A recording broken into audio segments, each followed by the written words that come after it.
श्री सगरजी। इक्ष्वाकुवंश में राजा हरिश्चंद्र नाम के चक्रवर्ती सम्राट थे। उनके पुत्र का नाम रोहित था। रोहित से हरित का और हरित से चंपा का जन्म हुआ, जिसने चंपापुरी बसाई। चंपा सुदेव, सुदेव का विजय, विजय का भरुक, भरुक का वृक और वृक का पुत्र हुआ बाहुक। शत्रुओं ने बाहुक से राज्य छीन लिया तो वे अपनी पत्नी के साथ वन में चले गए। वन में जाने पर बुढ़ापे के कारण जब उनकी मृत्यु हो गई तो उनकी पत्नी भी उनके साथ सती होने को उद्यत हुई, परंतु महर्षि औरव को यह मालूम था कि रानी गर्भवती है, अतः उन्होंने उन्हें सती होने से रोक दिया।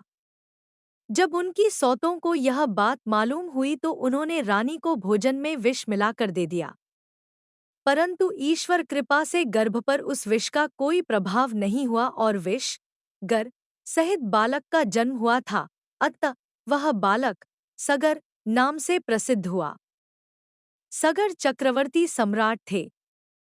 उन्हीं के पुत्रों ने पृथ्वी खोदकर समुद्र बना दिया था। सगर के पिता महाराज बाहुक का राज्य तालजंग, यवन, शक, है और बर्बर जाति के लोगों ने छीन लिया था। सगर ने गुरुदेव औरव से संपूर्ण धनुर्वेद का ज्ञान प्राप्त कर इन जातियों पर आक्रमण कर दिया और बुरी तरह पराजित कर दिया, परंतु अपने गुरुदेव औरव की आज्ञा मानकर उन सब का वध नहीं किया, बल्कि उन्हें विरूप बना दिया। इसके बाद राजा सगर ने औरव ऋषि के उपदेशानुसार अश्वमेध यज्ञ के द्वारा भगवान की आराधना की। उनके यज्ञ में जो घोड़ा छोड़ा गया उसे इंद्र ने चुरा लिया। उस समय महारानी सुमति के गर्भ से उत्पन्न 60,000 सगर पुत्रों ने अपने पिता के आज्ञानुसार घोड़े के लिए सारी पृथ्वी छान डाली।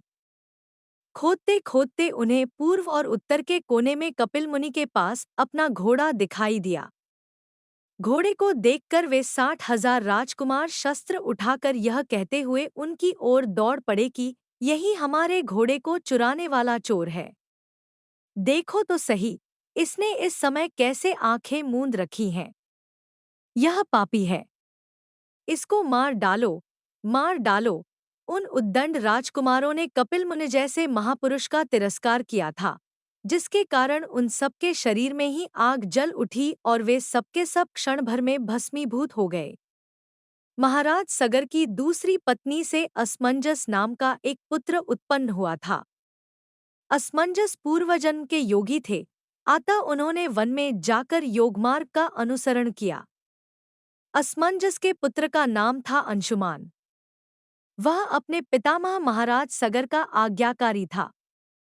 उनकी आज्ञा से अंशुमान घोड़े को ढूंढने के लिए निकला। वह भी उसे ढूंढते ढूंढते कपिल मुनि के आश्रम पर पहुंचा। वहां उसे अपने चाचाओं के शरीर की भस्म, यज्ञीय अश्व और भगवान कपिल मुनि के दर्शन हुए। अंशुमान ने उनके चरणों में प्रणाम किया और एकाग्र मन से उनकी स्तुति की।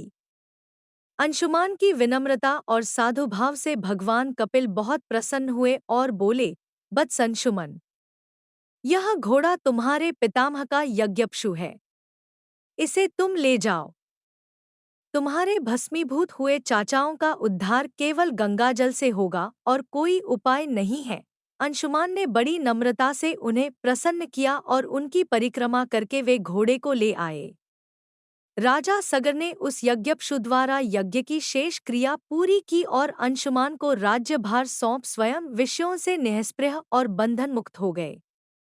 उन्होंने महर्षि औरव के बतलाए मार्ग से परमपद की प्राप्ति की।